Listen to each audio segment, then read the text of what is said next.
3 giorni dopo la vittoriosa trasferta di Maletto, il Santa Venerina torna in campo e riabbraccia lo stadio Vincenzo Grasso dopo oltre un mese e lo fa per l'andata dei quarti di finale di Coppa Italia per affrontare il Santa Croce, squadra al quinto posto nel girone D e reduce da 2 vittorie, un pareggio e una sconfitta nelle ultime 5 partite.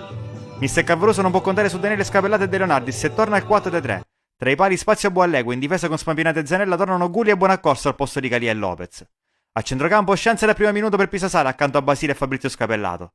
Davanti con Sinatra e Carbonaro c'è Crisiglione largo a destra.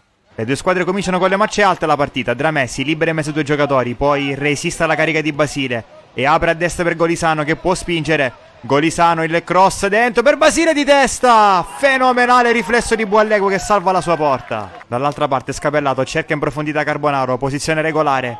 Carbonaro spalla alla porta, serve Sinatra, taglia fuori Wally col controllo. Sinatra alla piazza, tocca Mangione che si salva con l'aiuto del palo. Spampinato mette in movimento Basile, subito per Fabrizio Scapellato, in verticale sulla destra per Buonaccorso. Buonaccorso spinge, entra in aria, la mette all'indietro per Pisasale. Pisasale col sinistro, impreciso. Crescono col passare dei minuti i padroni di casa.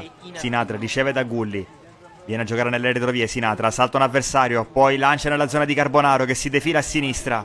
Carbonaro punta rotondo, sposta la palla, calcia direttamente in porta, blocca a terra Mangione. Scapellato per Basile, suggerimento nella zona di Sinatra, di prima verso Zanella, ancora Sinatra, scambio nei due. Sinatra dentro per Crisiglione in aria, Crisiglione alla conclusione, si oppone Wally, alimenta l'azione Zanella, ci prova Sinatra, tocca Crisiglione, alla fine la palla finisce a Scapellato che non trova la porta. Ultimi scampoli del primo tempo, Basile allontana, recupera Brullo, gli porta via la sfera Sinatra in modo regolare e cerca subito Carbonaro.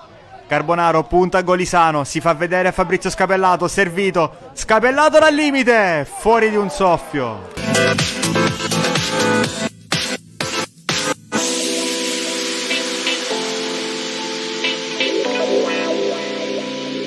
E la ripresa della squadra di Calvaruso alza subito i ritmi. Spampinato cerca Scapellato, allarga a sinistra verso Zanella.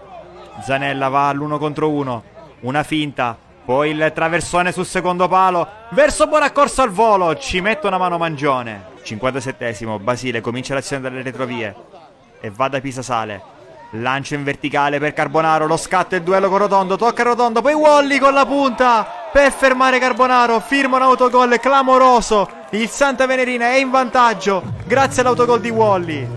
Rosso giallo-blu che vogliono sfruttare subito il momento favorevole. Sinatra batte rapidamente un piazzato per Scapellato, Scapellato a giro, colpisce la traversa. Prova a scuotersi Santa Croce, rimessa di spatola verso Alma che va al cross dentro per Golisano tutto solo, centra la parte alta della traversa. Forze fresche in attacco per Mister Calvaruso, fuori Crisiglione, dentro Mongelli. Minuto 74, punizione di Sinatra, sul secondo palo a cercare Gulli che colpisce il legno, poi Pisasale a porta vuota, non può sbagliare. Sebi Pisasale, secondo gol consecutivo, terzo stagionale, il primo in questa Coppa Italia. Un altro cambio stavolta in mediana, fuori Pisasale l'autore del 2-0, dentro Vittorio. Ancora Sinatra, di nuovo pericoloso sul piazzato, stavolta direttamente in porta, una rasoiata deviata dal neoentrato romano. Dalla bandierina va allo stesso numero 10 che scambia con Basile, la finta di Basile, morbida al centro, per lo stacco di Carbonaro, fa la barba al palo. Terza sostituzione per i padroni di casa, fuori Gulli, dentro Magri. Minuti finali del match, punizione di Sinatra, dentro a cercare Mongelli, anticipato dall'uscita di Romano. Poi raccoglie la sfera Carbonaro, che la rimette al centro per Spampinato, che spara alto da buona posizione. Con il più classico dei risultati, il Santa Venerina sconfigge il Santa Croce nel match d'andata dei quarti di finale di Coppa Italia.